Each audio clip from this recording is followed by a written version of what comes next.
Youth corner news channel में आपका स्वागत है। खिरियाबाग पहुंचे प्रसिद्ध पर्यावरणविद सौम्य दत्त। आज 11 जनवरी खिरियाबाग आंदोलन के 91वें दिन प्रसिद्ध पर्यावरणविद सौम्य दत्त धरना स्थल पर समर्थन में पहुंचे।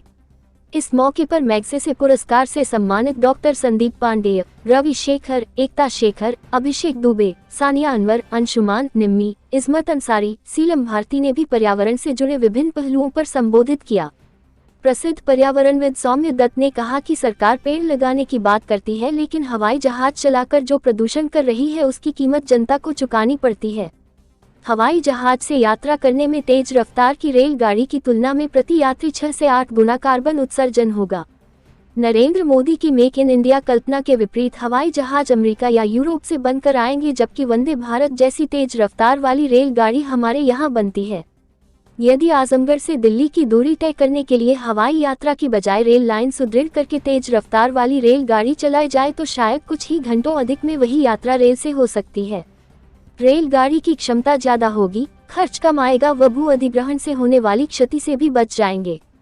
एयरपोर्ट के नाम लाखों पेड़ काट दिए जाएंगे, जिससे पर्यावरण असंतुलित होगा। किसान सबसे बड़ा पर्यावरणविद है। नरेंद्र मोदी ने वैश्विक जलवायु परिवर्तन सम्मेलन में यह घोषित किया है कि 2070 तक भारत एक कार्बन तटस्थ देश बन जाएगा, यानी हम जितना कार्बन उत्सर्जित करेंगे उतना सोख भी लेंगे।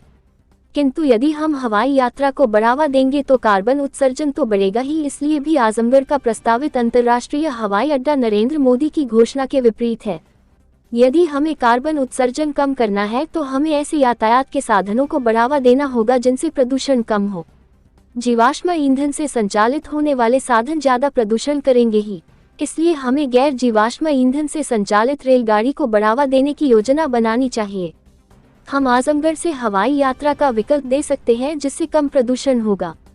यह बातें खिरियाबाग आजमगढ़ में, जहां पिछले 91 दिनों से प्रस्तावित अंतर्राष्ट्रीय हवाई अड्डे के खिलाफ आंदोलन चल रहा है, जाने माने पर्यावरणविद एवं जलवायु परिवर्तन पर काम करने वाले सौम्य दत्त ने कही। सौम्य दत्त पिछले दिनों मिस्र में हुए जलवायु परिवर्तन पर अंतर्राष्ट्रीय सम्मेलन COP27 में भाग लेकर लौटे हैं। वे 2009 में COP15 से लेकर सारे COP सम्मेलनों में भागीदार रहे हैं और दुनिया के पैमाने पर जलवायु परिवर्तन के खिलाफ एक मजबूत आवाज है। पर्यावरण सम्मेलन का संचालन किसान नेता राजीव यादव ने किया। इस अवसर पर वीरेंद्र यादव, अभिषेक यादव, नीलम, अर्चना यादव, अवनीश यादव, महेंद्र यादव आदि ने भी विचार व्यक्त किया। आजमगढ़ से पद्माकर पाठक की खास रिपोर्ट। देखिए, आज का जो कार्यक्रम था, जो सौम्य दत्त जी को बुलाया गया था, वो इसीलिए बुलाया गया था कि जलवायु परिवर्तन एक बड़ी समस्या बन चुकी है। जिस तरह से खिरियाबाग में 8 गांव के लोग अपनी ज़मीन को बचाने की लड़ाई लड़ रहे हैं, उसी तरह से कॉन्फ्रेंस ऑफ पार्टीज़ जो होता है क्लाइमेट जस्टिस के मुद्दे पे, उसमें दुनिया भर के नेता इकट्ठा होते हैं एक जगह, जहां वो ये विचार करते हैं कि धरती को कैसे बचाया जाए। तो इस तरीके से ये आंदोलन अब आज से आप ये समझ लीजिए कि ये व्यापक स्तर पे नागरिक समाज के साथ, खास करके मध्य वर्ग के साथ जुड़ रहा है कि सिर्फ खिरियाबाग ही नहीं, अगर आपको अपने देश को, प्रदेश को, दुनिया को, धरती को बचाना है तो आपको जो मोदी जी वादा करके आए हैं कि 2070 तक भारत ही एक कार्बन तटस्थ देश बन जाएगा, जैसे कि बाकी देश और इलाके कर रहे हैं। यूरोप ने कहा है कि वो 2050 तक बनेगा। चीन ने अभी अपनी घोषणा नहीं की है, लेकिन चीन के ऊपर भी दबाव है। चीन 2060 तक करने को कह रहे हैं। चीन 2060 तक करने को कह रहा है, भारत 2070 तक करने को कह रहा है। तो अगर हमारी सरकार कह रही है कि हम कार्बन तटस्थ देश बनेंगे, तो भाई उसके लिए कार्बन उत्सर्जन कम करना पड़ेगा।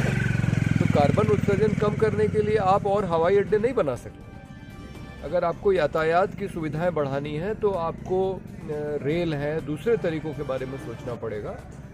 हवाई अड्डे को कम से कम आप बढ़ावा नहीं दे सकते। तो इस तरीके से जो मध्यम वर्ग है उसको भी इस आंदोलन के साथ अब जुड़ना चाहिए। और ये बात मुझे कई लोग कह रहे हैं बाहर कि ये आंदोलन एकदम सही है, क्योंकि जब पास में बनारस है, लखनऊ है, गोरखपुर है, अयोध्या है, कुशीनगर है, इतने सारे एयरपोर्ट हैं, तो यहाँ पे खेती की उपजाऊ ज़मीन लेके और इतनी बड़ी संख्या में लोगों को विस्थापित करते हुए यहाँ पे हवाई अड्डा बनाने की क्या ज़रूरत? ये योगी जी बम्बई गए थे जो है, तो ऐसे में तमाम निवेशकों को बुलाया जा रहा है। जी जी। तो ऐसे में आप क्या कहना चाह रहे हैं? देखिए, योगी का जो प्रयास है निवेश आकर्षित करने का, ये कुल मिला के जो वाइब्रेंट गुजरात नरेंद्र मोदी ने शुरू किया था गुजरात में, ये उस परंपरा, उसी कड़ी में ये है। और ये तो गुजरात में भी सब लोग जानते हैं कि जितने दस्तखत होते हैं, जितने MOU साइन होते हैं, उतना पैसा आता नहीं है, उतना निवेश होता नहीं है। उत्तर प्रदेश में अगर आपको निवेश के लिए लोगों को आकर्षित करना है तो यहाँ का माहौल आपको ठीक करना पड़ेगा। ये आंदोलन को समर्थन तो सबको करना चाहिए, क्योंकि ये सिर्फ ज़मीन का आंदोलन नहीं है। जो आज की स्थिति है, पूरी दुनिया जो जलवायु संकट और जो स्पीसीज एक्सटिंक्शन मतलब प्रजाति का विलुप्तीकरण का संकट, ये दोनों जो झेल रहा है, ये दोनों को बचाने के लिए ये आंदोलन एक हिस्सा है। क्योंकि यदि हम इस ढंग का एयरपोर्ट बढ़ाते जाए, माने हवाई अड्डा बढ़ाते जाए, ऐसे हवाई जहाज़ का सफ़र बढ़ाते जाए, तो एक तो जलवायु का संकट बहुत गंभीर होते जा रहा है। दूसरा, इस पूरी एरिया में जितनी प्रजाति है, देखिए आज तक विज्ञान नहीं जानते हैं किसी एक जगह में कितनी प्रजाति है, कितनी संख्या में है। इसको हम बोलते हैं एक एस्टिमेटेड है, अनुमान करते हैं। 80 लाख हम अनुमान करते हैं, 19 लाख को आज तक डॉक्यूमेंटेशन हुआ है, तो मतलब 60 लाख प्रजाति ऐसे जिसको हम जानते ही नहीं है। तो ये सबको विलुप्ति का हाथ से बचाने के लिए हमें जो नेचुरल एनवायरनमेंट, खेती से भी ज़्यादा जरूरी है, जो नेचुरल बस एकदम पेड़ पौधा है, नाला है, घास जंगल है, ऐसी चीज़ों को हमें बचाना चाहिए। तो इसके लिए जो आंदोलन कर रहा है, इसको समर्थन करने के लिए हम तो ऐसे में तो पूरी दुनिया के एयरपोर्ट बंद कर देने चाहिए। नहीं, दुनिया में एयरपोर्ट धीरे धीरे बंद होना पड़ेगा।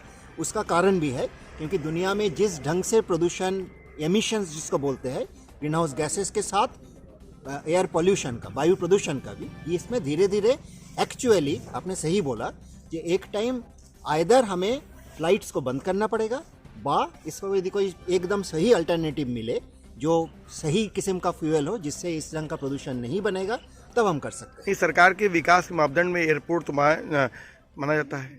एक्चुअली ये विकास का मापदंड जो सरकार दिखा रहा है, ये बिल्कुल गलत है। आप हमसे उन्नत देश जो है यूरोप में जाइए, यूरोप में ज़्यादातर लोग रेल में चलते हैं। यूरोप में हर शहर और intercity rail, surface rail, underground rail, tram, ये तीनों इंटीग्रेटेड है।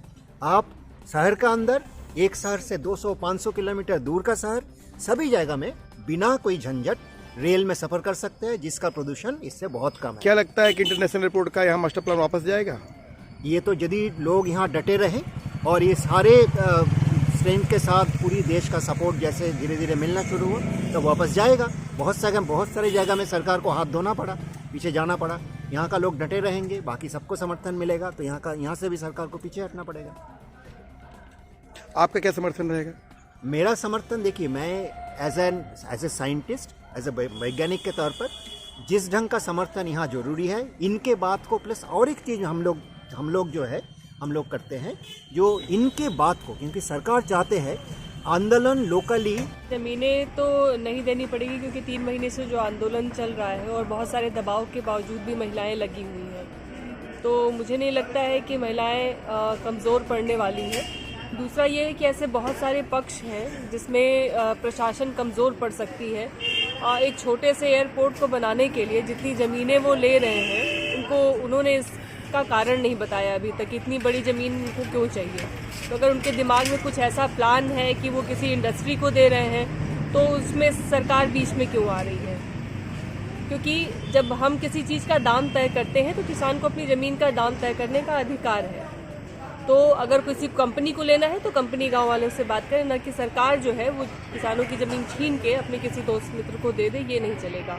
और इसीलिए महिलाएं आंदोलन में जुटी हैं। जहाँ तक पर्यावरण का सवाल है, पूरी दुनिया इस संकट को झेल रही है। आए दिन खबरें आ रही हैं कि कहीं सूखा पड़ गया है, कहीं बाढ़ पड़ गया है। खेती के जो प्रोड्यूस हैं लगातार कम हो रहे हैं और संकट से घिरे हुए हैं। हम खाद्यान्न संकट में जा रहे हैं धीरे धीरे। कई ऐसे देश हैं जहाँ पे अन्न जो है धीरे धीरे ख़त्म होता जा रहा है। ऐसे समय में बजाय इसके कि हम जो मौजूदा ज़मीनें हैं उसमें और बेहतर तकनीकी लगा के खेती कैसे कर सकते हैं, हम उन ज़मीनों को भी अगर इंडस्ट्री को देते जाएंगे तो हम खाएंगे क्या? क्या हम कंक्रीट खा सकते हैं, सीमेंट खा सकते हैं, या क्या खाएंगे हम? तो जिस चीज़ को बचाने की ज़रूरत है सरकार उसके पीछे पड़ी है। तो मुझे लगता है शहर की आबादी को भी अब आना चाहिए जुड़ने के लिए कि ये अन्न का संकट जो है ये उनका भी संकट है, और किसानों पे हो रहे ये हमले जो हैं वो शहर के लोगों को भी मंजूर नहीं है, शिक्षकों को मंजूर नहीं है, यूनिवर्सिटी को मंजूर नहीं है, आम लोगों को मंजूर नहीं है, और लोग इसमें धीरे धीरे जुड़ रहे हैं।